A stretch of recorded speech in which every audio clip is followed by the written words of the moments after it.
Bienvenidos de parte del Instituto Mexicano para la Justicia, de la UNODC, del Colegio de México, de la Universidad de Altos Estudios de Milán, CROSS también de la misma universidad, de la Embajada de Italia y del Ministerio de Justicia italiano también, que se suman a esto, que son parte y gestores también de este trabajo y de este grupo o de este conjunto de webinars, de sesiones que en principio no se habían planteado como sesiones virtuales, sino presenciales, pero que por razones por todos conocidas a esta altura, seguimos manteniendo en el marco de los 20 años de la Convención de Palermo. Y esta cátedra, llamada Cátedra Falcone Borsellino, la etapa 2019-2020 entre México e Italia, tiene hoy el gusto y el honor de presentar a gente de un nivel de profesionalismo, de interés y de ocupación en el tema de la lucha contra el crimen organizado. Esta mesa redonda se denomina Organizaciones Mexicanas hacia una dimensión global, y esta dimensión global se plantea como pregunta. Hoy nos acompaña en la moderación alguien que ya es parte de este esfuerzo, de estas sesiones, y que nos ha acompañado no solo moderando, sino como ponente, la doctora Mónica Serrano, que es profesora e investigadora del Centro de Estudios Internacionales del Colegio de México, Colmex. Muchas gracias, Mónica. Hoy en el panel tenemos a Eduardo Guerrero, que fue asesor de la Oficina de la Presidencia de la República, en el Centro de Investigación y Seguridad Nacional y en la Cámara de Diputados, y ha desempeñado puestos directivos en la Secretaría de Desarrollo CEDESOL, el Instituto Federal de Acceso a la Información IFAI y el Instituto Federal Electoral, el IFE. Gracias por acompañarnos, Eduardo. Encantado, gracias. Jorge Chabat, catedrático del Departamento de Estudios del Pacífico de la Universidad de Guadalajara, en Guadalajara, México, desde donde hoy se conecta. Gracias, Jorge, por el esfuerzo. De 1983 a 2018 fue profesor del Centro de Investigación y Docencia en Economía de la Ciudad de México. Obtuvo su licenciatura en el Colegio de México y la maestría y el doctorado en Asuntos Internacionales en la Universidad de Miami, Florida. Gracias por acompañarnos. No, gracias por la invitación. Encantado de estar aquí. Ariel Ávila, coordinador del Observatorio de Conflicto Armado de la Corporación Nuevo Arcoíris, consultor de diferentes instituciones nacionales e internacionales, subdirector de la Fundación Paz y Reconciliación, y hasta el año 2010 se desempeñó como profesor de la Universidad Nacional de Colombia en el Departamento de Ciencias Políticas. Ariel, muchas gracias por acompañarnos hoy desde Bogotá también. Hola, muchas gracias a ustedes por la invitación y un honor estar con ustedes. Mil gracias. Y los dejo entonces en manos de nuestra querida doctora Mónica Serrano. Gracias, Mónica. Muchísimas gracias, Gabriel. Muchísimas gracias, Gabriel.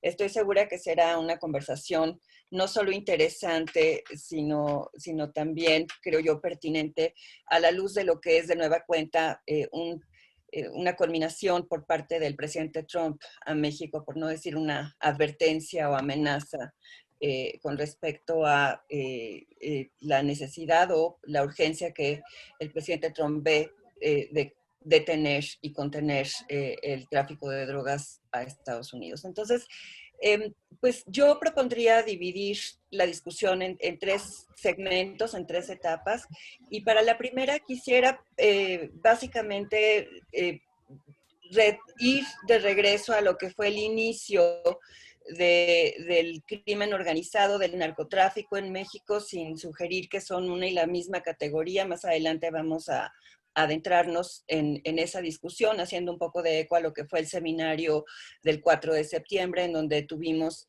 al grupo de académicos italianos, en donde Federico Varese planteó una tipología en función de las actividades. ¿Cómo ven ustedes los primeros pasos hacia la internacionalización de las organizaciones criminales mexicanas, los primeros vínculos entre organizaciones criminales mexicanas y organizaciones colombianas? Entonces, Jorge, si quieres empezamos contigo.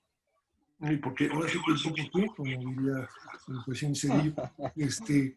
Bueno, mira, sí, ciertamente es un tema viejo que se ha discutido en México desde hace muchos años. Y la verdad es que, en fin, bueno, yo diría un par de cosas. Primero, básicamente cuando hablamos de internacionalización de las organizaciones criminales mexicanas, nos estamos refiriendo básicamente a organizaciones de narcotráfico, ¿sí? Digo que esto es importante señalar. Hay otra serie de organizaciones criminales que se dedican a otras actividades que realmente por su capacidad, por las características de esas actividades, tienden muy poco a internacionalizarse, ¿no? Bueno, por ejemplo, los de extorsiones, secuestros, es muy raro, salvo el caso de los Zetas en algún momento en Centroamérica, que esto se internacionalice. Entonces, estamos hablando básicamente de drogas, no estamos hablando de otras actividades, incluso huachicol, el combustible robado, no está fácil que se internacionalicen, es muy complicado exportarlo. Entonces, estamos hablando de drogas y básicamente porque esta actividad pues, requiere de obtener pues, abastecimiento de la sustancia ilícita, sobre todo cocaína, de otras partes y se inicia este vínculo. Ahora, lo que también es cierto es que la frontera con Estados Unidos ha propiciado desde hace muchos años que estas organizaciones no solo vean como un mercado principal a Estados Unidos, que lo ha sido desde los años 30 del siglo pasado, ¿sí? Sino que eventualmente por la cercanía, por los vínculos incluso culturales de migrantes, hayan buscado establecer ciertas pues, bases de operación, sobre todo en Estados Unidos, ¿no? Y además, cuando uno ve incluso los lugares en donde se desarrollan, no solo son pues, los mercados principales de drogas, sino que coincide también que son lugares donde hay mucha población de habla hispana, ¿no? Y que hablan. Entonces hay también una cierta afinidad cultural. La detención que hizo hace unos meses el gobierno de Estados Unidos de 750 miembros del cártel de Jalisco Nueva Generación, si tú ves las ciudades donde estaban operando, pues son Los Ángeles, San Francisco, Dallas, Houston, Nueva Orleans, Miami, Atlanta, Chicago, Nueva York, casi todas con gran presencia hispana. Entonces también hay ahí un vínculo que no es solamente económico y cultural, ¿no? Pero ciertamente desde hace muchos años se ha hablado de que estas organizaciones criminales tienen pues contactos no solo en Sudamérica para abastecerse de droga, sino mercados donde van a distribuir la droga, más allá de Estados Unidos, de Asia, incluso de África. Estaba viendo hace poco un reporte de la Universidad Nacional de Australia que hablaba de que también el cártel de Sinaloa tenía presencia en Australia de manera importante. Entonces sí, ahora, la gran pregunta que yo haría es ¿qué diablo significa tener presencia? ¿No? Porque es un concepto un poco complicado. O sea, el que hay un mexicano ahí implica que ya el cártel está ahí operando, o hay una célula, o que tengas abastecedores de droga, ya implica que más bien lo que yo veo son alianzas con grupos locales desde hace muchos años, que además las necesitas por el tipo de negocio, aunque es cierto que en algunas, sobre todo en Estados Unidos, sí hay evidencia de que estas organizaciones criminales tienen cierta estructura operativa para distribuir droga, más allá de tener pues, un abastecedor de droga.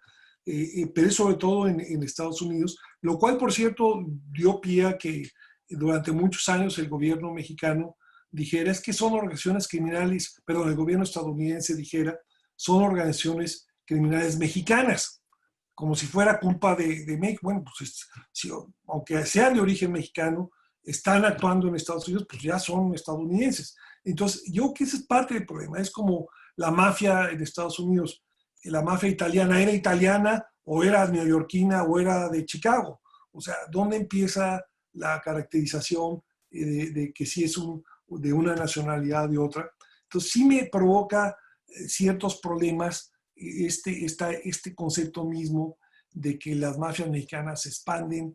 En fin, el hecho de que alguien sea mexicano no necesariamente implica que sea una organización mexicana. Aquí la pregunta que habría que hacerse es si hay un control desde territorio mexicano, y eso me lleva a plantear pues otras preguntas que ya, por cierto, las planteaba Federico Varese en su libro de Mafias on the Move, que es qué tan fácil es que estas organizaciones se expandan y pongan sucursales en otros países, ¿no?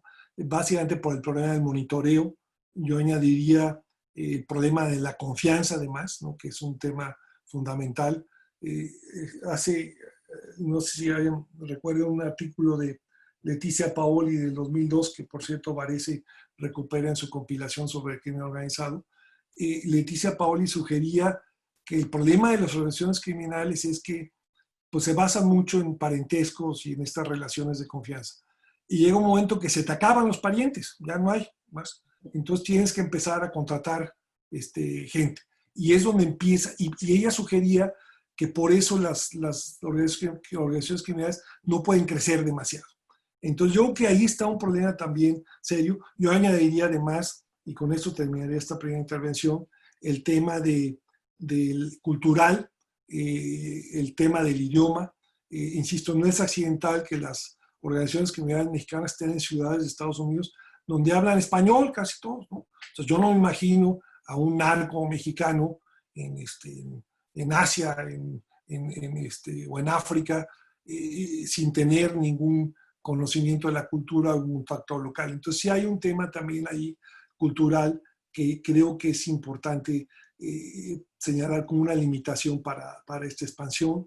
Y si uno ve las mafias mexicanas, los ejemplos donde han tenido presencia mucho más notoria, pues ha sido sobre todo en Centroamérica, ¿no? Donde claramente hay una afinidad cultural muy clara, y en Estados Unidos, sobre todo en algunas ciudades donde también hay nexos, hay población mexicana, en fin. Entonces yo creo que ese es un tema también ahí que hay que tomar en cuenta. Pero bueno, ya lancé algunas ideas allí para la discusión, entonces con eso termino esta intervención y bueno, seguiremos con la discusión. ¿Okay? Muchas gracias, Jorge. Eduardo, efectivamente, durante mucho tiempo hemos insistido que estas son alianzas ad hoc establecidas sobre el momento casi de manera descentralizada, en donde la idea de que hay un control vertical es no solo exagerado, sino que no tiene sustento en la realidad. Y sin embargo, en un momento dado, en una publicación de hace unos años, Peter Reuters sugería que el movimiento de grandes toneladas requiere una capacidad organizativa que quizá sugiere que, si bien es cierto, este modus operandi descentralizado y de redes con contactos locales que tienen ya una base en el lugar donde están y que no operan como franquicias, como opera, digamos, un mercado formal o legal.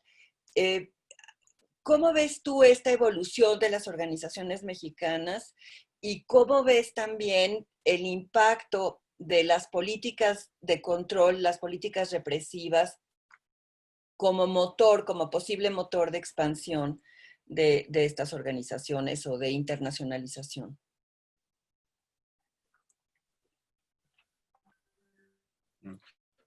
Pues antes que nada, gracias por la invitación. Gracias, Mónica. Qué gusto ver a Jorge, conocer a Ariel. Estaba revisando en estos últimos días los libros y artículos, sobre todo de mis colegas Jorge Chabat y Mónica Serrano sobre estos temas. Ellos son unos expertos ya desde hace muchos años en el tema de crimen transnacional. Yo me dedico sobre todo al tema de la dinámica del crimen organizado a nivel subnacional en México, pero acepté la invitación de Mónica porque me pareció una buena oportunidad justamente para repasar la literatura sobre este tema internacional. Las preguntas que me hace ahorita Mónica son muy pertinentes. Yo quisiera rápidamente checar aquí, comentar con ustedes algunos apuntes que recabé de esta revisión rápida que hice de la literatura reciente sobre el tema de internacionalización. Encontré cosas interesantes.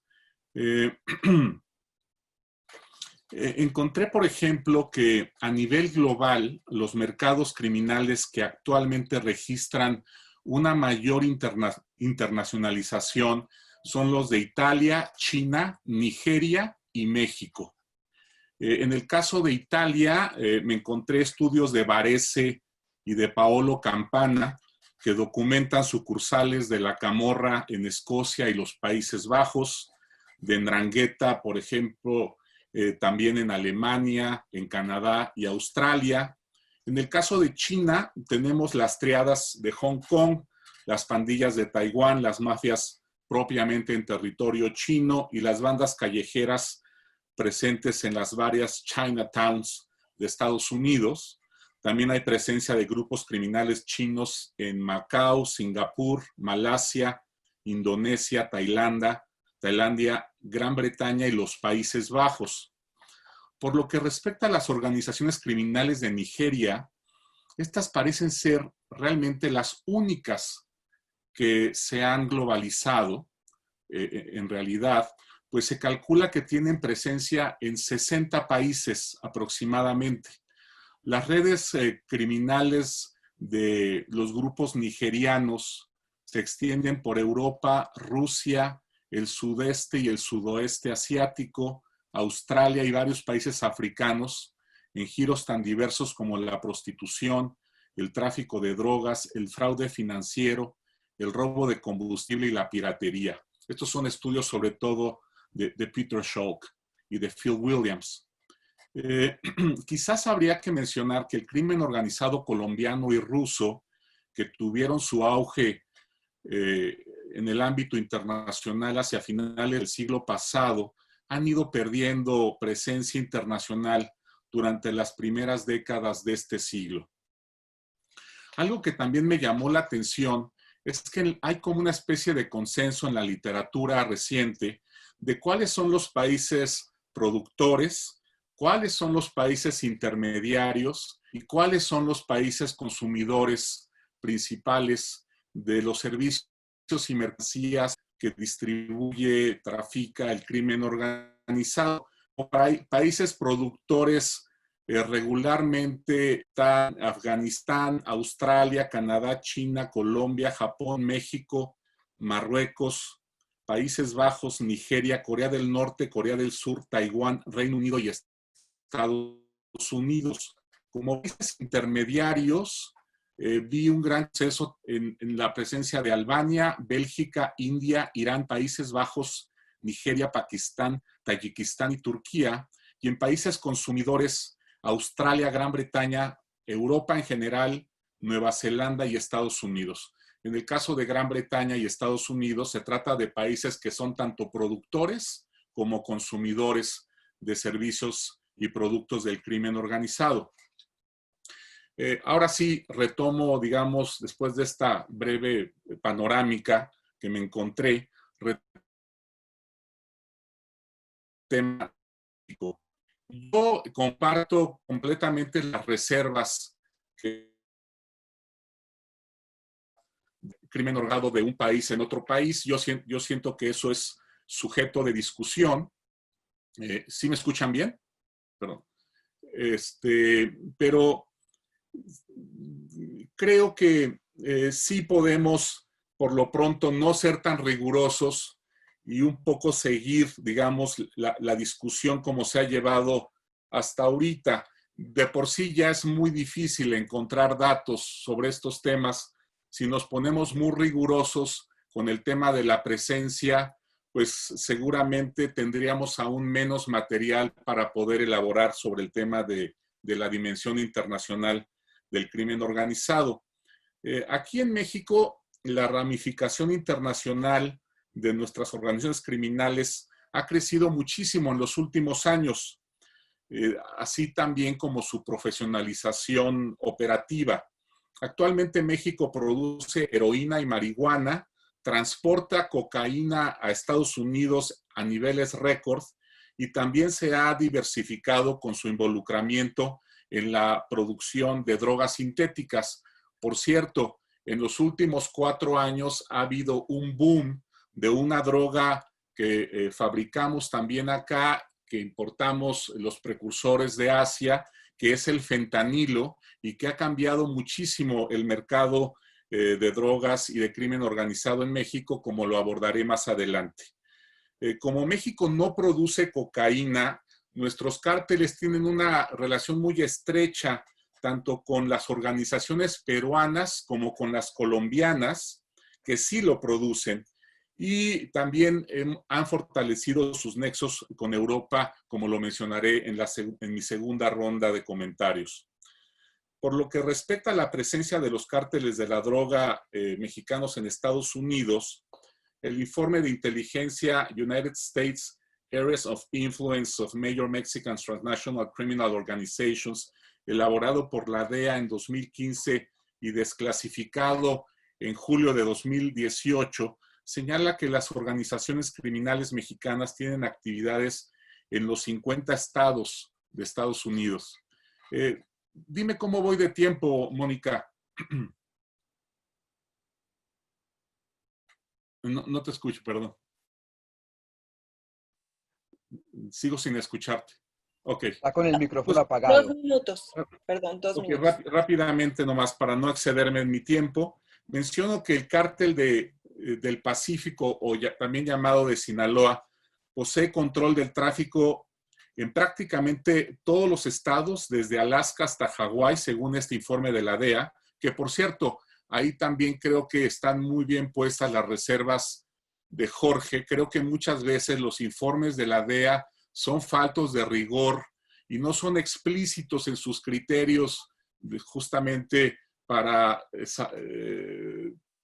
afirmar que hay presencia de un cártel en un lugar o no. Pero en fin, dejando a un lado esas reservas, el informe menciona que la presencia del cártel del Pacífico es prácticamente nacional en Estados Unidos, con excepción de Texas y Nuevo México, donde solo tiene presencia en algunas ciudades.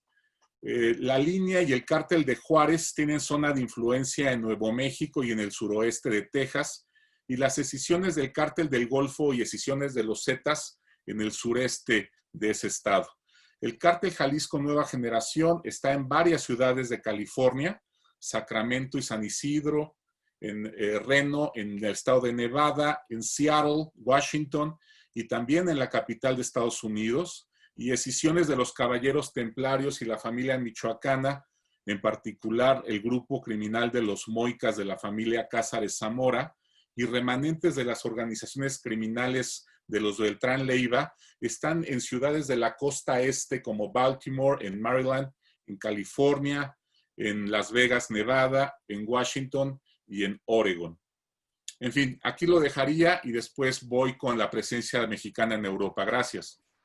Mil gracias, Eduardo. Como mencionaba en mis primeros comentarios, las políticas represivas de control de drogas han tenido un impacto muy claro en esto que podríamos llamar la internacionalización. El mismo concepto del efecto globo, un efecto que ha sido estudiado por muchos de los que hemos investigado el tema del problema de las drogas, ha sido uno de los vectores por medio de los cuales hemos visto la transferencia de mercados ilícitos de un país a otro, sin que ello signifique necesariamente la transferencia de organizaciones criminales, como bien señalaba Jorge. Sin embargo, al plantear las dinámicas internacionales de estos mercados, creo yo que es importante tener en mente este factor. Y en el caso de Colombia, los estudiosos de estos mercados y de su comportamiento en los años 60, desde luego Craig, Peter Reuter, Lupsha, subrayaron la manera en la que las campañas de erradicación en México a finales de los 60, primera mitad de la década de los 70, no solo por el efecto de reducir el área producida en México, el área de producción de amapola o de marihuana, sino también como consecuencia del efecto de uso de insecticidas, abre una ventana de oportunidad que es entonces aprovechada en ese momento por Colombia, quien no había producido marihuana en gran escala, y ese es el punto de despegue. Vemos también la interacción entre miembros de nacionalidades al principio, en el caso de las primeras conexiones entre México y colombianos, se hablaba de que la ferocidad de las organizaciones criminales había impedido y de la propia policía había impedido que las organizaciones colombianas pudieran asentarse en México. Sin embargo, vemos que hay una presencia colombiana en México, como hay una presencia mexicana en Colombia, sin que ello de nueva cuenta signifique que hay una transferencia de organizaciones criminales, sino que hay un flujo en los mercados que permite estas interacciones y estas presencias. Ariel, si nos puedes compartir tus reflexiones. Bueno, muy amables, profesora Mónica, es un honor estar con usted, con Eduardo y pues siempre con mi amigo Jorge Chabá. Muchísimas gracias. Bueno, yo le respondo de tres formas. Lo primero es que nosotros acabamos de terminar un estudio, creo que usted lo conoce, y es que efectivamente las relaciones entre estructuras criminales colombianas y mexicanas han existido desde hace muchas décadas, pero sí ha cambiado algo en los últimos 3 años. Comparto con Jorge Chabá que eso de expansión, de presencia, eso es debatible, pero lo cierto es que lo que tenemos hace 2 o 3 años no es lo mismo que tuvimos durante 30 o 40 años. ¿Qué es lo que nosotros hemos notado que ha cambiado? Al menos 3 cosas. Por un lado, varias de las líneas de Sinaloa y Jalisco Nueva Generación han enviado varios emisarios a Colombia. Incluso como lo mostró la revista Proceso, eso fue cierto. Uno de los hijos del Chapo Guzmán en su momento estuvo escondiéndose en Colombia durante al menos 6 meses estuvo. Alguien cercano a El Mayo Zambada también estuvo en Colombia. Entonces lo primero que nosotros tenemos es que hay una especie de emisarios de esos carteles bajo el siguiente supuesto, y es que cuando las FARC, la guerrilla que tuvimos durante varias décadas en Colombia, dejó las armas, en ese momento las FARC hasta 2016 tenían el monopolio de los cultivos de coca. No procesaban cocaína ni nada, pero tenían el monopolio. Cuando ellos se retiran, empieza un gran caos en el país para ver quién se queda con esos cultivos de coca. Entonces los mexicanos sirven como componedores a esas disputas.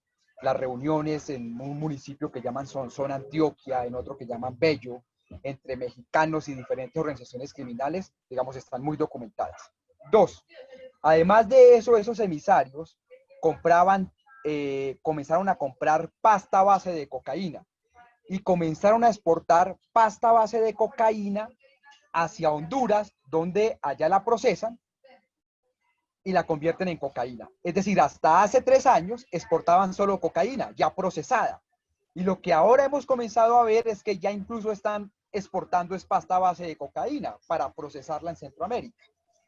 Y pues uno dice, oiga, ¿y por qué los narcotraficantes colombianos no hacen algo? Están perdiendo muchísima plata, pues porque no es lo mismo exportar cocaína que pasta base.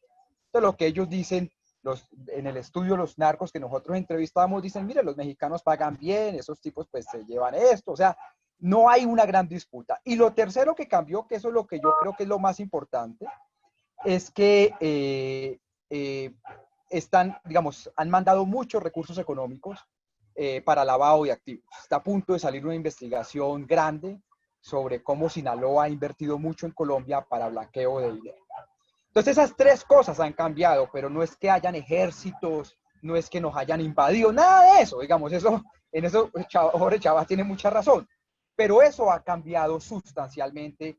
Entonces a mí me permite decir una cosa, y es, ya es muy difícil hablar de cartel de Sinaloa o carteles mexicanos. Yo creo que son grandes estructuras donde cada país cumple una labor dentro del mercado y no importa mucho la nacionalidad y hay unos niveles de independencia muy grandes entre ellos. Entonces, los colombianos venden la droga, pero por ejemplo, ustedes saben que se disparó el precio de la onza de oro por esta vaina de la guerra comercial entre Estados Unidos y China y ahora lo que tenemos de la pandemia. Y entonces mucha gente está dejando de sembrar coca para irse a la minería ilegal y eso va a ser un desastre ambiental en Brasil, en Perú, en Colombia. Entonces es posible que el otro año tengamos una reducción de los cultivos de coca, pues porque los campesinos están sacando oro y echándole mercurio a los ríos. Entonces esto es un mercado muy dinámico, estas economías ilegales, y va a depender mucho qué papel cumple. Eso es lo primero. Y hay una segunda cosa que quería comentar sobre la pregunta que usted me hace, y es el gran problema que nosotros tuvimos es que, como ustedes saben, el dólar tuvo una revaluación impresionante en varios países. Colombia no fue la excepción. El precio del dólar se incrementó, en Colombia se dobló prácticamente. Y eso llevó a que a los campesinos les pagaran mucho mejor la pasta base de cocaína. La demanda no cayó. En muchos países en Europa aumentó la demanda por cocaína y eso pues a su vez llevó a que entonces se diera un incentivo para producir más cocaína. Y el tercer factor fundamental de todo esto es que Perú y Bolivia redujeron sus cultivos de coca y por tanto la presión de la demanda llegó mucho a Colombia y se incrementó rápidamente la oferta. Y eso lo que significa es que usted no puede entender Colombia sin entender Perú y sin entender Bolivia. Es decir, es muy difícil entender al menos el mercado de la cocaína, drogas sintéticas de nueva generación, eso es otro cuento, pero es muy difícil entender sin lo que pasa en Bolivia y sin lo que pasa en Perú. Entonces, seguramente cuando el otro año caigan los cultivos de coca por la minería ilegal, que muchos campesinos pasen a sacar oro, lo que vamos a tener es un aumento de los cultivos seguramente en Bolivia y menos en Perú, porque esto es un mercado muy dinámico. Entonces, usted que, digamos, cuando uno habla de las políticas de represión, de las políticas públicas que hay, Colombia el año pasado llegó a la cifra más alta de cultivos de coca nunca antes registrada en la historia, después de encarcelar miles de campesinos, de fumigar con glifosato hectáreas de tierra, de erradicar manualmente. Y estamos peor que antes. Y el gobierno de Donald Trump está haciendo muchísima presión en este momento para que volvamos a fumigar, porque esa es su bandera en las campañas electorales. Los migrantes son malos, ladrones, violadores, pero además traen la droga del sur. Entonces el gobierno colombiano está recibiendo mucha presión y el día que fumiguen en Colombia vamos a tener 300.000 campesinos en las carreteras incendiando el país. Eso puede pasar el próximo mes, en el mes de octubre.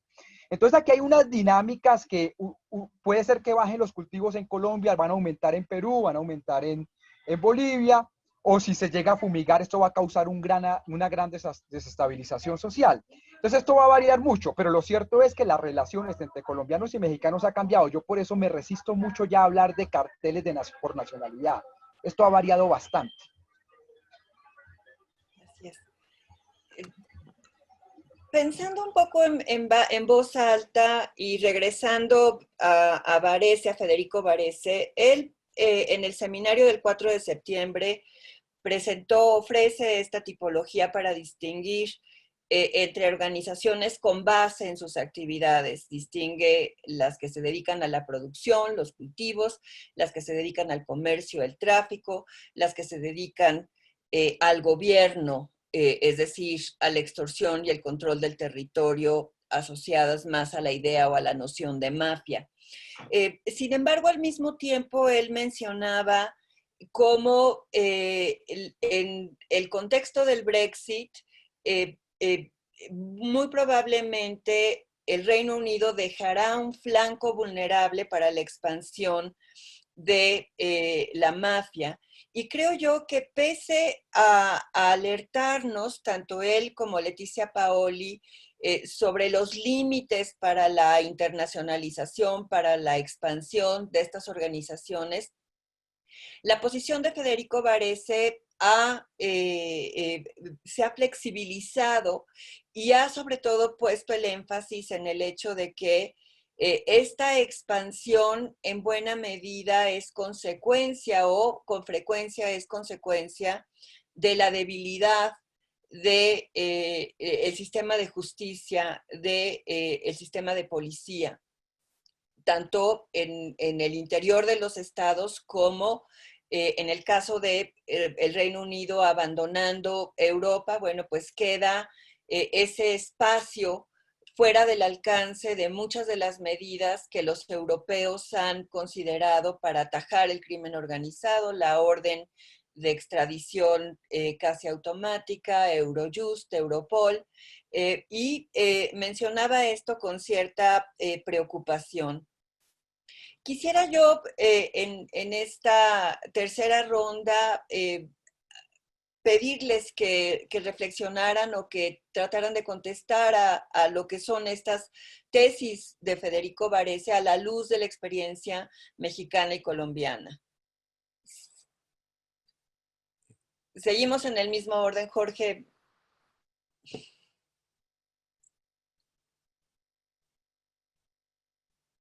Ya, sí, ok. No, bueno, sí, mira, bueno, aquí estás planteando un par de preguntas interesantes. Una es que si estos grupos criminales se mueven por la presión que tienen de los gobiernos, lo cual me recuerda una frase que dijo en 1999 el entonces procurador de México, Jorge Madrazo, cuando se instauró la operación sellamiento de la frontera. Y dijo, el propósito de esta operación es perseguir a estos grupos criminales para forzarlos a que se muden a otros territorios, ¿no? Lo cual pues seguramente fue recibido con gran entusiasmo por los países vecinos, ¿no? Diciendo, pues los centroamericanos nos van a mandar las balas, qué bueno, en fin. Pero esa es una vieja discusión de que si se mueven porque los persiguen, o si se mueven, o sea, porque y están acosados, o por la razón contraria, se mueven porque son muy exitosos y empiezan a buscar otros mercados, ¿no? Y yo que tienes ejemplos de los dos, ¿no?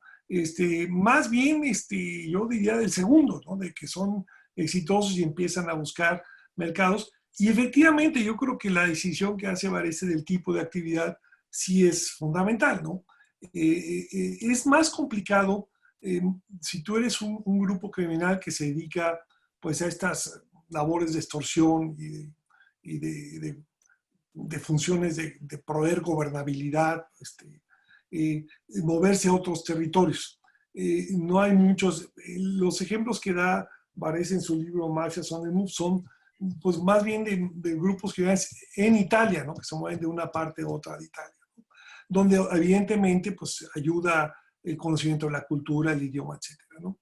En el caso mexicano, insisto, el ejemplo que yo recuerdo de este tipo pues de trasplantación o de internacionalización de los grupos mexicanos, fueron los Zetas que empezaron a hacer labores de extorsión en Centroamérica, ¿no? Sobre todo en los países limítrofes, Guatemala, porque bueno, era fácil hacerlo, la proximidad y demás. Entonces, pero ciertamente lo que tú dices es muy relevante. Si tú tienes gobiernos con un Estado de Derecho bastante fuerte, con instituciones fuertes, es muy complicado que estos grupos criminales se muevan a otros. Pero lo que sí es cierto es que para labores de proveer ciertos productos como droga, básicamente, que además tiene la ventaja que es muy fácil de transportar, es mucho más fácil transportar droga que transportar, no sé, gasolina robada, ¿no? Digo, cuando transportas necesitas tener pues, buques, tanques, aunque por cierto los caballeros templarios empezaron a exportar hierro, ¿no?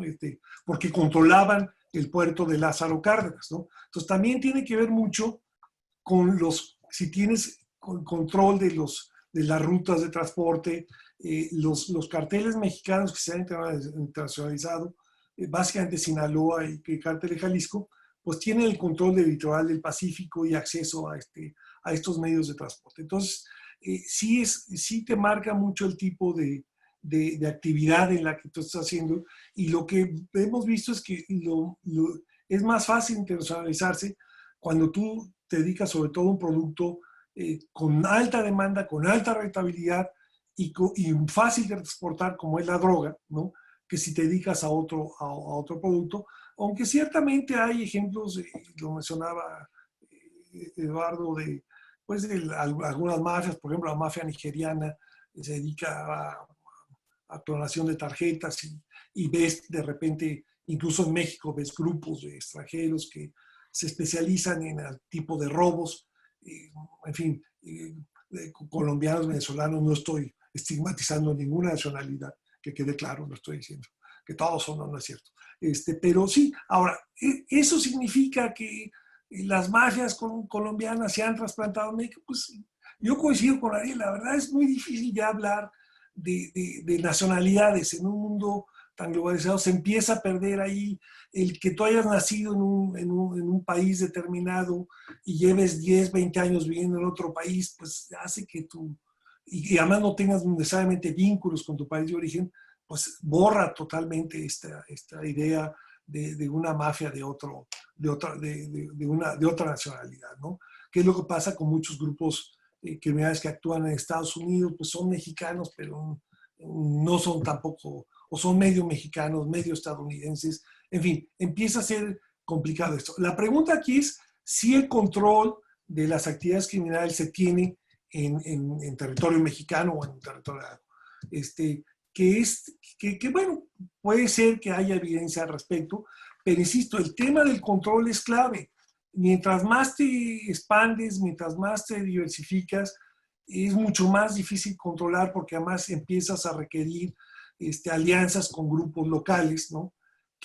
Pues, y además la dinámica de los grupos criminales que eventualmente buscan independizarse, pues esa es la historia de todas las fragmentaciones de las bandas criminales en México. Empiezan a crecer y a veces hasta tus parientes, ¿no? Y se pelean y se separan y crean otro grupo criminal.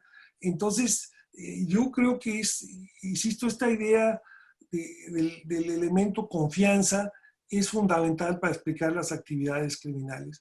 Y cuando tú subcontratas, cuando tú te expandes, pues empieza a perder control, ¿no? Y eso hace que no tengas una organización criminal mundial, por más de que haya estos nexos que además los necesitas para tener proveedores de la sustancia que vas a distribuir y distribuidores de lo que estás enviando, tus contactos, todo. Pero en fin, pero esta idea de que se van porque los persiguen, pues, en fin, no me queda muy claro que haya muchos ejemplos al respecto.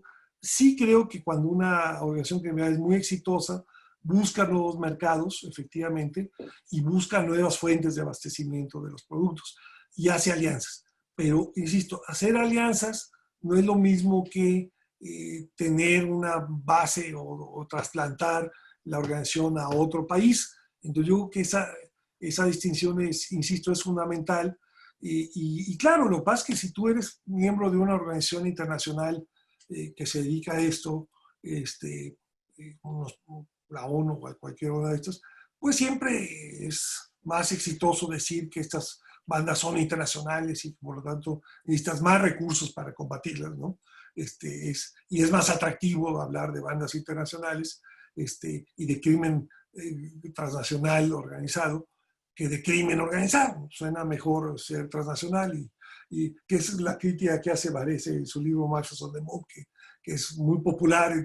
Y sí, pues académicamente vende mucho y yo confieso que yo también lo he usado, pues claro, es mucho más llama más la atención si tú haces un seminario que diga crimen organizado transnacional, la amenaza global, que si dice simplemente criminales que viajan de un país a otro. Entonces no tiene el mismo impacto. Entonces yo creo que hay también ahí un elemento de mercadeo y las organizaciones internacionales pues les conviene también decir que estos son amenazas mundiales porque tienen más recursos y en fin, y de eso viven. No tengo nada contra ellos, pero pues claramente ese es su trabajo y si no hubiera estas bandas y el narco, pues no tendrían trabajo, ¿no? Bueno, okay. Eduardo, en esta tipología que hace Federico, en donde distingue en ámbitos de actividades, que es muy sugerente, desde luego, y que tiene mucho sentido, ya Jorge mencionaba que es difícil pensar en esta categoría de gobierno, de gobernanza criminal dirigida desde fuera, sin un arraigo local. Y sin embargo, durante mucho tiempo se habló de la confianza como el ADN del mercado ilícito de drogas en México como en Colombia. Pero de manera, creo yo, más frecuente estamos viendo el recurso a mecanismos de control de corte más coercitivo, desde la manera en la que para el control de territorio recurren a medidas que lindan con medidas de terror, hasta la forma en la que diferentes madres han denunciado la forma en que sus hijos, el caso de adolescentes que han sido reclutados de manera forzosa, son indicadores que sugieren también un cambio. Y hemos visto de alguna forma un efecto de difusión también en el modus operandi de las organizaciones que antes no recurrían a un despliegue ostentoso de fuerza militar.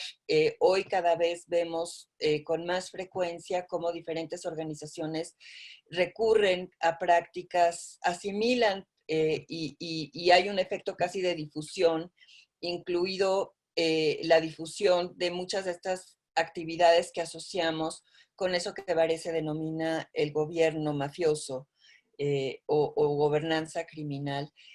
¿Cómo ves tú el desarrollo, la evolución, el cambio en el tiempo de las organizaciones criminales a la luz de ese espectro de actividades que plantea Varese? Gracias, Mónica.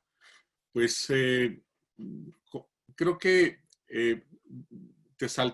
no tuve yo una segunda intervención en la segunda ronda, de manera que aquí voy a tomar un poquito más de tiempo, tanto para contestar tus preguntas como para hacer algunos comentarios sobre cómo está lidiando ahora Estados Unidos con el problema del crimen organizado mexicano, que me parece que trae varios elementos innovadores. Entonces, más allá, digamos, iba yo a describir brevemente sobre la presencia de los cárteles mexicanos en Europa y en Asia. Me parece que muchos de ustedes ya tienen conocimiento de esto, y para no estar abundando en temas como descriptivos, me voy a referir precisamente a tu inquietud y a tu interrogante sobre el tema de la taxonomía de Varese. Yo desde 2011 produje un estudio en inglés que justamente hacía una división en México sobre el tipo de violencia que producen los cárteles que cultivan y distribuyen la droga y el tipo de violencia que producen las mafias.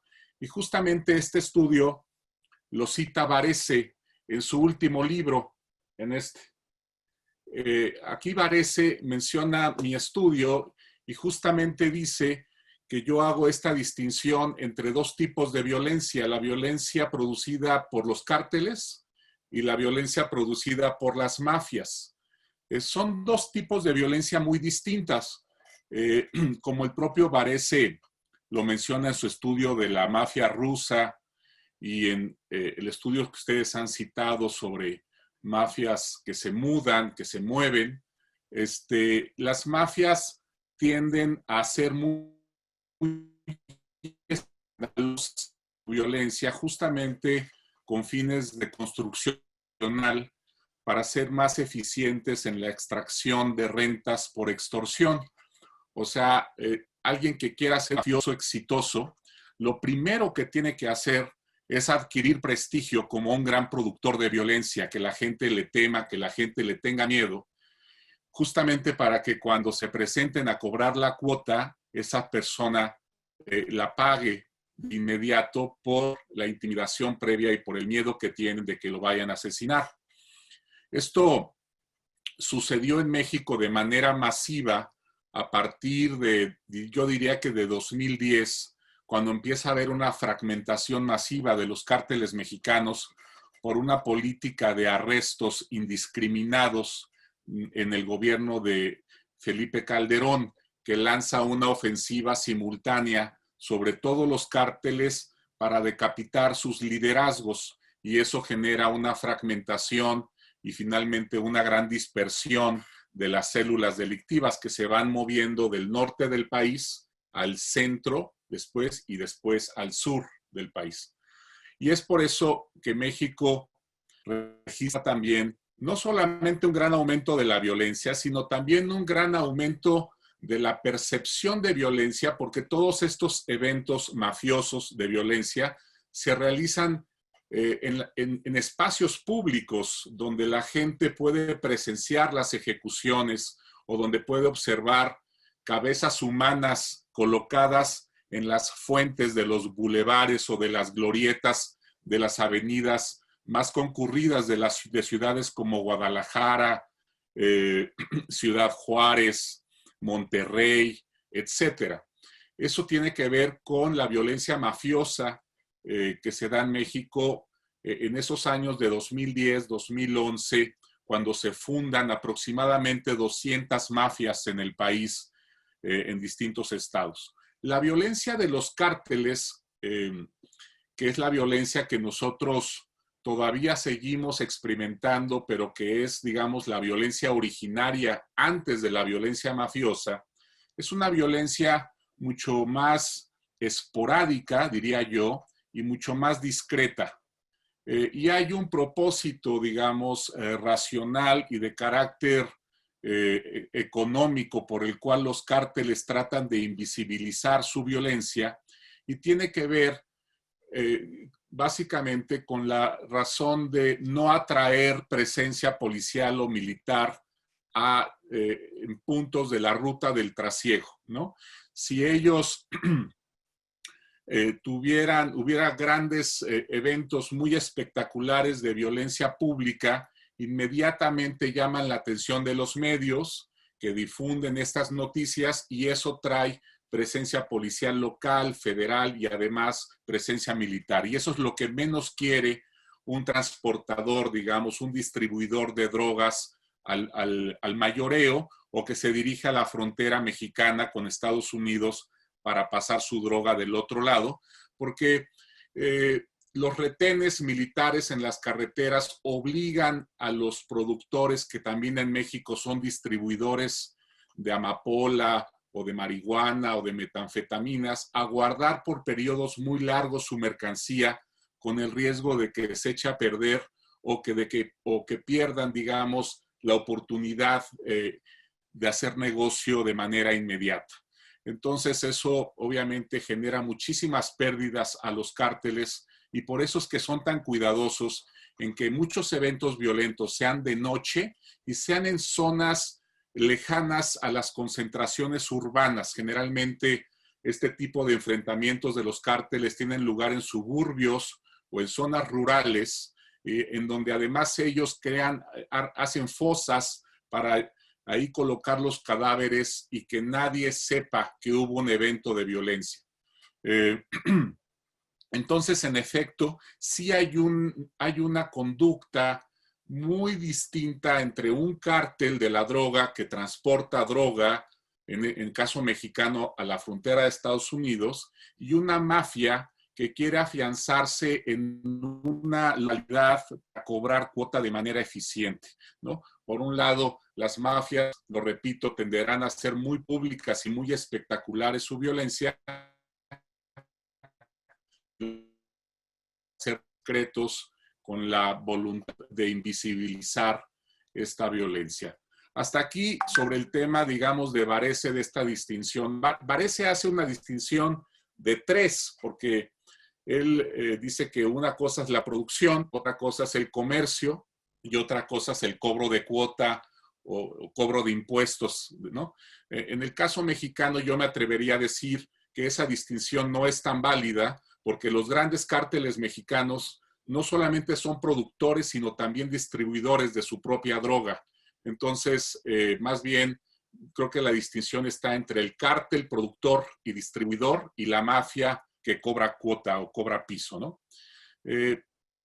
Algo que me gustaría comentar también es, me parece, el viraje tan notorio que ha habido en Estados Unidos sobre cómo perseguir y cómo castigar a los cárteles mexicanos, sobre todo con el vertiginoso ascenso de Cártel Jalisco como un fabricante y exportador de fentanilo a Estados Unidos, y las muertes que ya rondan en 30,000 al año que generan la sobredosis en el consumo de esta droga entre los ciudadanos de Estados Unidos. Me parece que el tema realmente ha alarmado al gobierno americano. La primera, digamos, lo primero que trataron de hacer fue designar como organizaciones terroristas a los grandes cárteles mexicanos. Eso no sucedió, pero hubo una negociación en diciembre pasado para que entonces hubiera una real persecución del gobierno mexicano contra Cártel Jalisco Nueva Generación. Y el cambio, digamos, de estrategia es muy notorio si vemos el número de arrestos que ha habido de miembros de Cártel Jalisco Nueva Generación, comparando el segundo semestre del año pasado con el primer semestre de este año. Básicamente hubo un aumento del 200% en los arrestos de miembros de Cártel Jalisco, 150% entre personas que dicen ser parte de la cúpula, digamos, directiva del cártel en la zona donde son arrestados. Y me parece que esto tiene que ver con una presión muy férrea del gobierno de Estados Unidos para que este cártel sea debilitado en el corto plazo. De ahí que también se haya extraditado al hijo del Mencho, al hijo del líder de Cártel Jalisco Nueva Generación, y se le haya perseguido de manera pues implacable en algunos lugares como la propia Ciudad de México, donde el secretario, por cierto, también fue víctima de un atentado recientemente, el secretario de Seguridad Pública. Entonces, me parece que es novedosa, digamos, la agresividad y la ofensiva de Estados Unidos presionando a un gobierno que llega y que había anunciado como su política de seguridad una de abrazos y no balazos, queriendo decir por eso que no iba a ser represivo, que no iba a tener esta estrategia de arrestos masivos de directivos de los cárteles, y que tuvo que cambiar abruptamente de estrategia a partir de enero de este año, justamente por la presión del gobierno americano. Y las consecuencias ya las estamos viendo porque Cártel Jalisco también ya se ha lanzado a una confrontación abierta, no solamente con el gobierno mexicano, yo diría que con el Estado mexicano, porque está también agrediendo a personajes de primer nivel del Poder Judicial, y posiblemente veamos próximamente atentados contra algunos legisladores federales o incluso estatales. Hay una lista que se filtró de la Agencia de Inteligencia Civil Mexicana a un periodista donde se anuncia una lista de blancos prioritarios para el cártel en donde figuran miembros del gabinete del presidente actual. En fin, creo que claramente va a haber un cambio de dirección en la política mexicana para lidiar con el crimen organizado, una que quería ser muy cauta, muy prudente y muy no reprimir, a otra muy masiva. Vamos a una gran cantidad de abatimientos y de detenciones de miembros de primer nivel de Cártel Jalisco. A ver cómo nos va, porque si el Cártel Jalisco se fragmenta, siendo una organización tan potente y con una presencia tan amplia en el ámbito nacional, pues su fragmentación seguramente traerá una ola de violencia que exacerbará los problemas de inseguridad del país. Hasta ahí lo dejo. Gracias. Bien, muchísimas gracias, Eduardo. Realmente muy iluminador y muy preocupante. Ariel, ¿cómo ves la relevancia de lo que hemos planteado aquí para el contexto colombiano y lo que está ocurriendo en Colombia? A ver, yo, digamos, escuché el seminario pasado, súper interesante, pero, digamos, yo creo que ahí hay dos cosas que me gustaría dejar sentado sobre lo que han dicho aquí mis compañeros de panel y sobre lo que escuché en ese foro. Mire, yo creo que hoy organizaciones criminales que mirarlas por su especialización en la producción, en el comercio, en el transporte, su papel, yo creo que eso nos permite ir al detalle, pero nos oculta lo que uno puede ver en el mapa, digamos. Entonces uno diría que en la vida real hoy las organizaciones criminales funcionan como holding empresariales y que ellos básicamente, que eso lo veo aquí en Colombia, de acuerdo al servicio que necesiten, van y consiguen a un socio pasivo que tienen y que cada cierto tiempo lo rehabilitan. Es más o menos lo que uno dice. Yo les quiero colocar este ejemplo. En Colombia ya casi no se asesina por cantidad de personas. Los carteles, las estructuras criminales colombianas aprendieron que es mejor no matar a matar mucho. Yo creo que los mexicanos van a aprender eso en algún momento. Y lo que hacen son homicidios que llaman en Colombia homicidios ejemplarizantes. Van y cogen y descuartizan una persona, reparten todos los pedazos por sus familias, sus amigos, y eso es como si mataran 40 o 50 personas, digamos, causan el mismo efecto. Y no mandan a sus estructuras pesadas, armadas, que combaten con otras organizaciones criminales a hacer eso. Lo que hacen es que contratan un sicario de otra ciudad, un grupo de sicarios de homicidio por encargo, y mandan a hacer ese trabajo sucio. Y muchas veces los sicarios que hacen eso ni saben quién los contrató, ni sabe quién los mandó. Digamos, eso está muy bien reconstruido lo que ha pasado este año y el año anterior. Entonces, lo que uno tiene que ver es que estos son organizaciones criminales de tercera generación. En esto hemos discutido mucho con el profesor Chabá. Funcionan en tipo red, de acuerdo al territorio, a la necesidad, logran una visibilidad muy alta, luego van y se esconden.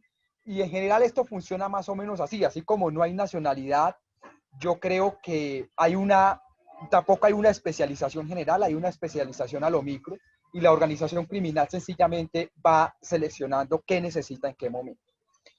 Aquí hay una estructura que llaman Clan del Golfo, que es el mejor ejemplo de eso. Tiene 5 mandos generales, 51 mandos regionales, aparecen y desaparecen. Jorge Chabá hacía un concepto que es muy común en Colombia, la subcontratación. La organización contrata unos sicarios, unas pandillas juveniles por un tiempo, los arma y luego ya va y los mata y porque no los necesita. Entonces eso es lo que tenemos. Lo otro que es importante aclarar es que, digamos, uno podría pensar que efectivamente las acciones del Estado causan unas reacciones dentro de la organización criminal. Eso es indudable en cualquier territorio, eso pasa. Pero yo siento que las organizaciones criminales se mueven Vance, en una situación de oportunidad económica. En Colombia, ahora por toda la diáspora venezolana, la economía de la trata de personas es mucho más rentable que la de la cocaína. Entonces esos se están moviendo para allá y el Estado colombiano no sabe cómo tratar el tema migrante porque nunca hemos tenido experiencia en esto. O sea, nosotros nunca habíamos tenido 1,5 millones de venezolanos en cosa de 3 años que llegaran a Colombia. Nadie sabe cómo hacer eso. y ahora la trata de personas es uno de los negocios más rentables, cosa que hace 4 años de eso ni siquiera había un pensamiento de que algún día podía existir. En el tema de la minería ilegal, ¿eso qué le va a importar a las organizaciones dedicadas al narcotráfico? Pero las organizaciones colombianas tienen un holding empresarial y se están volcando hacia eso. Entonces ahí tenemos esto, ver también esto de oportunidad económica. Yo creo que el secreto en esto, más que pensar en organizaciones criminales, es pensar en cómo funcionan los mercados ilegales y cómo se tocan unos con otros.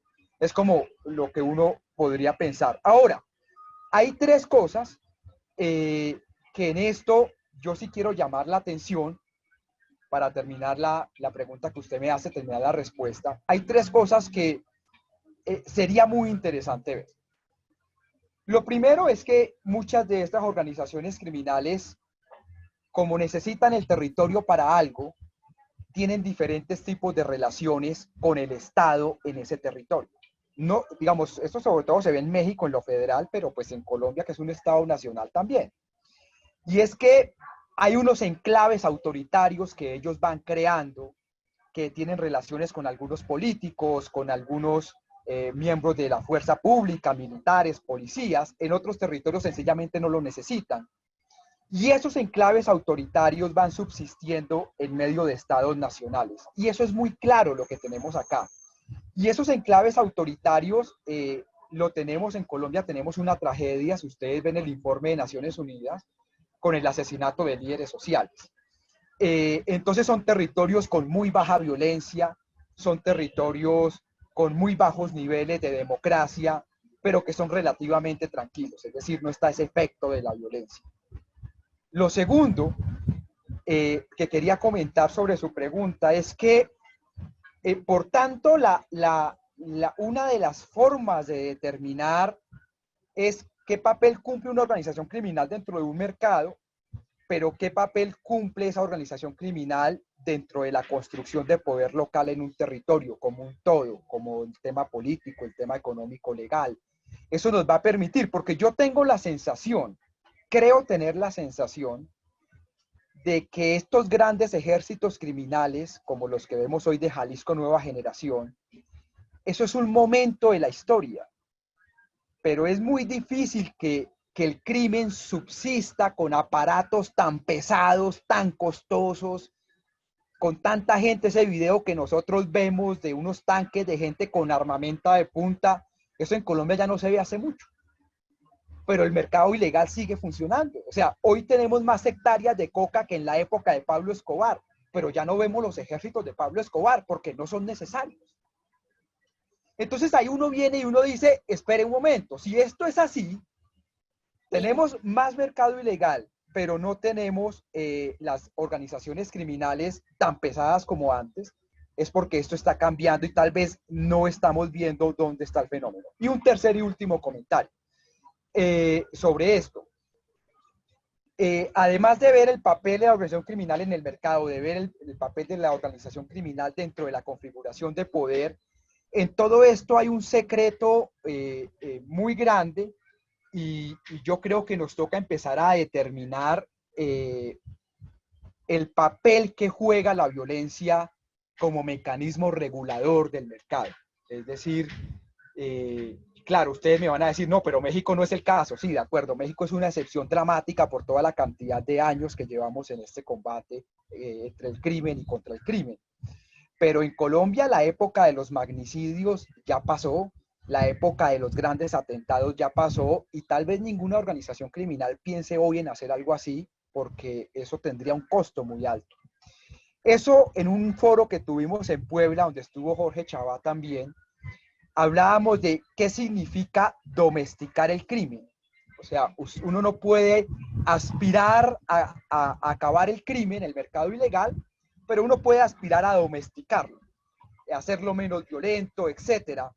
Y yo creo que es así como tenemos que mirar por qué el crimen es tan violento en unos estados y por qué no es tan violento en otros. Por qué es tan violento en unos territorios, pero en otros territorios no es tan violento. Y yo creo que eso tiene que ver con la capacidad del aparato estatal de domesticar el crimen. Así es. Pues creo que el tiempo se nos acaba, Gabriel. Estábamos contemplados para 1 hora y media. No sé si tienen una última conclusión que quisieran compartir antes de irnos. Y estoy segura que esta conversación, este video, tendrá una resonancia más allá de lo que ha sido el público el día de hoy. Y quisiera darles la oportunidad de poder regresar con una conclusión de 2 minutos cada uno. 2, 3 minutos. Jorge.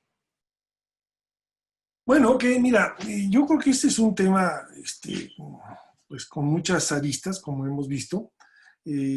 La misma idea de expansión internacional de una mafia nacional, pues tiene varios problemas, porque tienes que definir pues qué implica una expansión, qué implica que tengan presencia, si implica una capacidad organizativa o simplemente alianzas.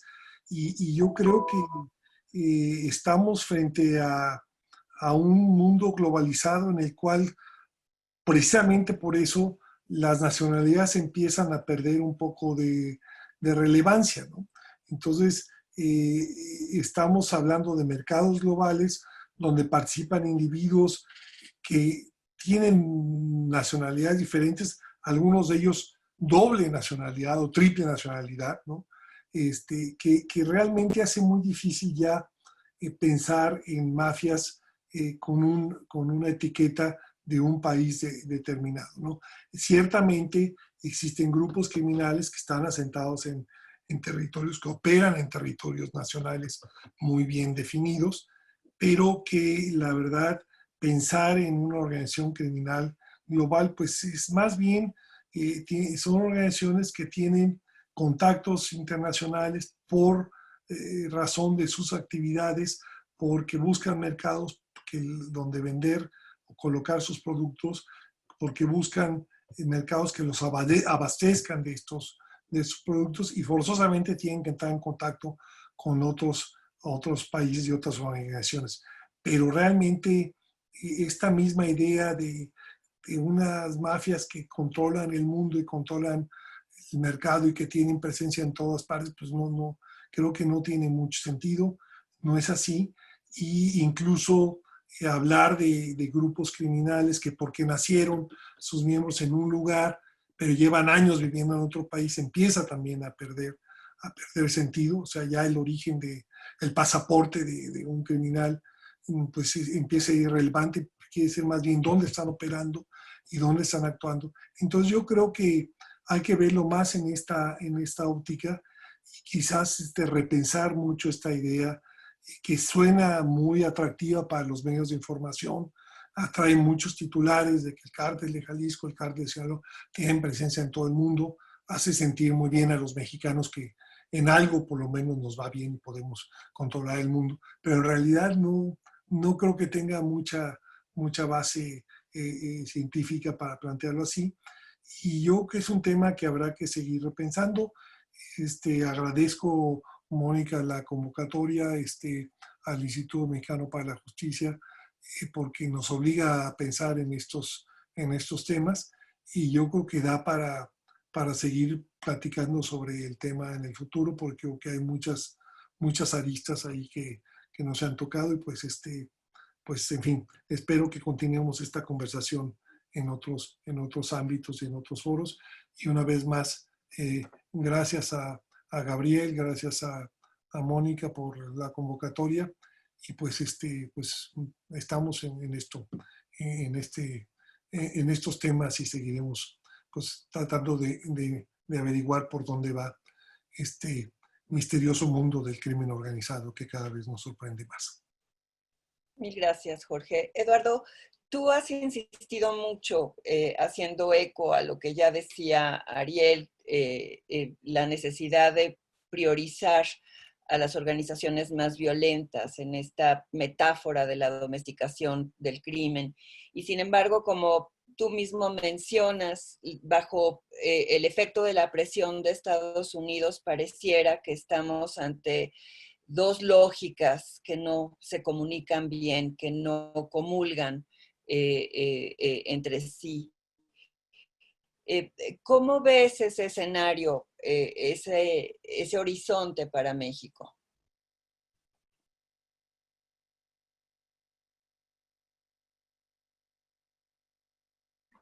Tienes el micrófono apagado, Eduardo. Gracias. Creo que México tiene que ser más diestro y más hábil para negociar con nuestros vecinos del norte. Tiene que indicarles a ellos que algunas cosas que pueden resultar positivas para el interés nacional de Estados Unidos podrían no serlo tanto para el interés nacional de México, y que debemos avanzar, digamos, en aquellas acciones que beneficien a los dos países. Ya pagamos un costo muy grande en el sexenio de Felipe Calderón, cuando la DEA presionó muchísimo al gobierno mexicano justamente para echar a andar esta política de arrestos masivos de capos, que nos resultó bastante nociva en términos de violencia y de dispersión del crimen organizado. Y sería también, pues, tropezar con la misma piedra, ahora seguir la misma ruta con Cártel Jalisco. Si realmente vamos a debilitar al Cártel Jalisco y lo vamos a fragmentar para debilitarlo, espero que ya tengamos la estrategia para la siguiente fase. ¿Cómo vamos a lidiar con esas escisiones y cómo vamos a evitar que tengamos olas de violencia como las tuvimos durante 2008, 2009, 2010, donde en tan solo 4 años México triplicó su tasa de homicidios y pasó de 8 por cada 100,000 a 24 por cada 100,000. Entonces, sería, digamos, imperdonable que ya teniendo los niveles de violencia que tenemos, que son alrededor de 30 por cada 100,000, ya estamos en los niveles de Brasil, y tenemos varios estados que ya rebasan, digamos, los 70, 80 por cada 100,000, tengamos ya en estos niveles tan altos de violencia otra ola que nos aumentara aún más los niveles de violencia en algunos estados del país, sobre todo, digamos, donde Cártel Jalisco tiene una operación muy intensa, como es el propio estado de Jalisco, Guanajuato, donde se dedica al robo de combustible, etcétera. Entonces, tenemos que planear bien eso. Yo, ya para terminar, nomás comentaría que coincido mucho con la visión de Jorge sobre sus dudas sobre este tema de la nacionalidad, pero creo que ahorita no nos queda de otra más que sí lidiar con estas filiaciones nacionales. Creo que sigue siendo de utilidad conocer el pasaporte de los criminales y saber en qué rutas se mueven ciertas mercancías, ciertos servicios. Por ejemplo, en México se está volviendo ya también, como mencionaba Ariel, en Colombia, un problema muy, muy grave, el tráfico y la trata de personas. Ha crecido mucho este negocio en los últimos 3 o 4 años y estamos proveyendo, en el caso del mercado de prostitución, a mujeres que son secuestradas y enviadas a varios países europeos o de Estados Unidos y Canadá para el tema de trata y de prostitución.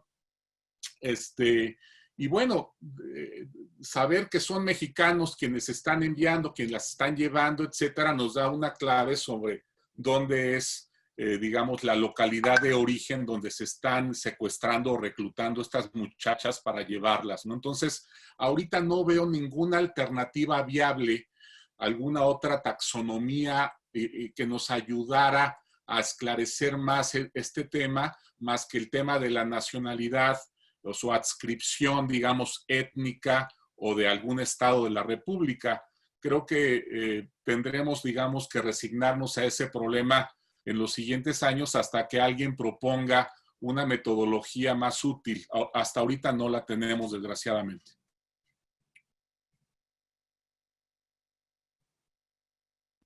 Tienes el micrófono apagado, profe Mónica. les mencionaba al inicio que por vía de un periodista está por salir un reportaje que les comparto en cuanto salga en uno de los principales diarios de Holanda sobre estos 40 laboratorios que ha descubierto la policía.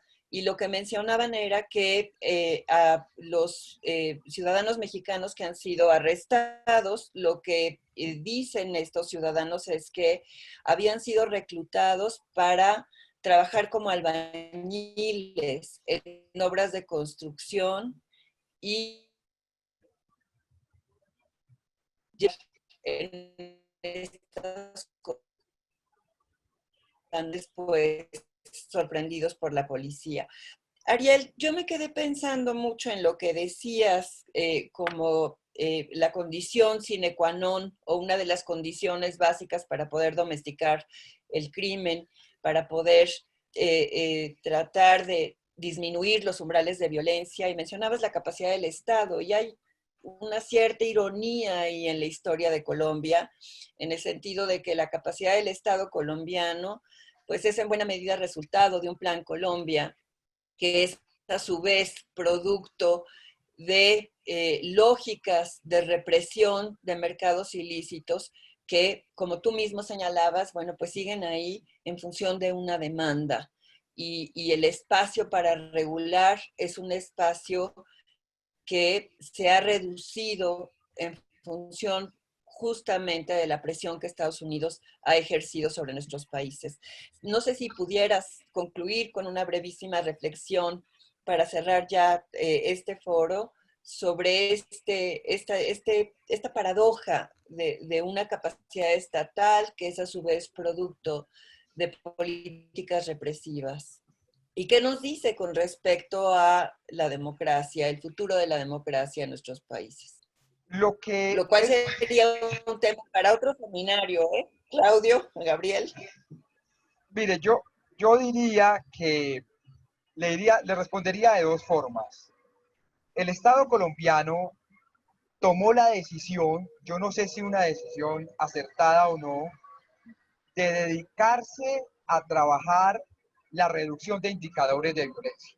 O sea, su política pública giró en torno a reducir los indicadores de violencia a cualquier costo, incluso en algunas regiones haciendo acuerdos implícitos con organizaciones criminales. Y poco a poco al que hacía mucha violencia le caía durísimo para evitar que hiciera violencia, pero no se preocupó por el mercado ilegal. Vuelvo y repito, hoy estamos peor que hace 25 años después de Plan Colombia y después de mucha plata. Pero esa fue la decisión que tomó el Estado colombiano. Y eso, pues sí, pues claro, menos muertos es mejor que más muertos, pero usted al final no logra controlar el crimen y bueno, los temas de corrupción, en un momento hasta el 30% del Congreso de la República nuestro fue elegido por grupos paramilitares, bueno, todo lo que ya ustedes saben. Y esa es una decisión muy delicada y es una decisión que tienen que tomar los estados. ¿Usted a qué le apuesta? Lo otro, el otro tema es que en todo caso la represión no es la única herramienta para esto. Mire, en Colombia ya se está pensando en un nuevo proceso de sometimiento a la justicia, no proceso de paz, eso fue con las guerrillas, pero someter a la justicia a partir de prebendas, no de cárcel, pero digamos, al estilo gringo, poca cárcel, deme la plata y deme verdad. Porque ya es imposible, pues el propio Estado sabe que es imposible acabar hasta con el último criminal. Entonces yo también creo que aquí hay necesidad de experimentar en política pública con otros mecanismos, que no sea solo la represión, sabiendo que eso puede tener un costo muy alto institucional, pero es interesante pensar en mecanismos alternativos. Yo lo que creo, a la luz de lo que ha pasado, es que claro, la historia mexicana es una historia muy particular porque son muchos años de violencia, desde la época de Felipe Calderón, por Peña Nieto, ahora lo de Andrés Manuel. Eso no es normal que dure tantos años, eso una ola de violencia puede durar 6, 7 años, pero no toda esa cantidad de años. Eso ahí hay que, digamos, profundizar mucho en el estudio. Pero bueno, y un último comentario, Mónica. Estamos viviendo una explosión de economías ilegales. el tema de la minería en nuestros países, el tema de la trata de personas, el narcotráfico, también en el tema de drogas sintéticas, de todas las drogas de síntesis. Y yo creo que esto va a significar no solo mucha violencia en nuestros países, sino mucha reconfiguración criminal. Y hay que estar muy atentos porque tal vez lo que nosotros digamos acá no sea lo que veamos en 2 años. Yo nunca había visto tanta plata en el crimen organizado como hoy en Colombia. O sea, nunca, ni en la época de Escobar, la cantidad de recursos inyectados en esto es impresionante. Estamos hablando de 300.000 familias que dependen de economías ilegales y los transportan de la minería a la coca. O sea, es una infraestructura impresionante y eso significa que hay mucha plata. ¿Cómo va a impactar eso institucionalmente en nuestras democracias? Esa es una discusión interesantísima que nosotros tendríamos que dar. Muchísimas gracias de nuevo a todos.